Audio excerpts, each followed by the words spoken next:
Des résultats qui sont complets sur la deuxième circonscription de Haute-Savoie, Annecy 2, avec le député sortant, Antoine Armand, issu de la majorité, qui est en tête. 33,3% des voix pour lui, juste devant le Rassemblement national, Anis Bouvard à 28,8% des voix. Et une possible triangulaire encore dans cette circonscription, puisque le candidat de la gauche, Guillaume Tatu, obtient 26,9%. Un score important pour la gauche qui le fait hésiter pour un éventuel second tour. Il devrait nous dire d'ici lundi s'il se désiste ou non. Les réactions, là aussi, de ces trois candidats de cette deuxième circonscription. Un sentiment de très grande reconnaissance à l'égard des Hauts-Savoyards et des Hauts-Savoyards. Nous partageons 2 ans de terrain, nous partageons 2 ans de travail, nous partageons 2 ans d'entente au service de notre territoire, de l'agriculture, de l'industrie, des services et du tourisme.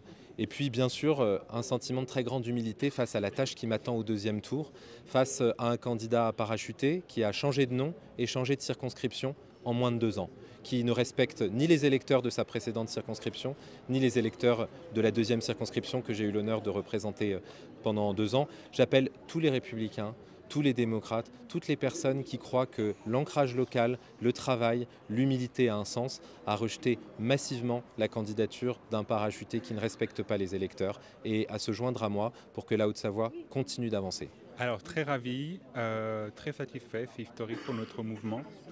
Mais la course va être encore très serrée. J'appelle tous les électeurs LR et de gauche aussi à se réunir auprès de ma candidature pour faire barrage à l'extrême gauche et à la Macronie et construire ce gouvernement d'union nationale. Moi j'en veux beaucoup aux dirigeants du Front National, j'en veux beaucoup aux dirigeants qui font partie du camp macroniste, mais j'en veux pas aux électeurs en fait. Parce que quand on débat, quand on explique, quand on comprend en fait, il y a plein de choses qu'on partage avec les gens de la société et je suis sûr qu'on peut faire corps avec la société.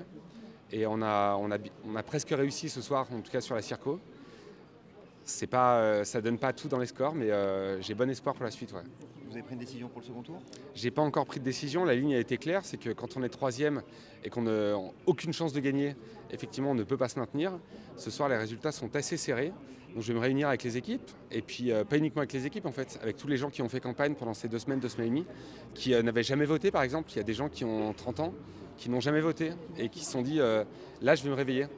Et en fait la décision elle ne m'appartient pas, elle appartient à ces gens.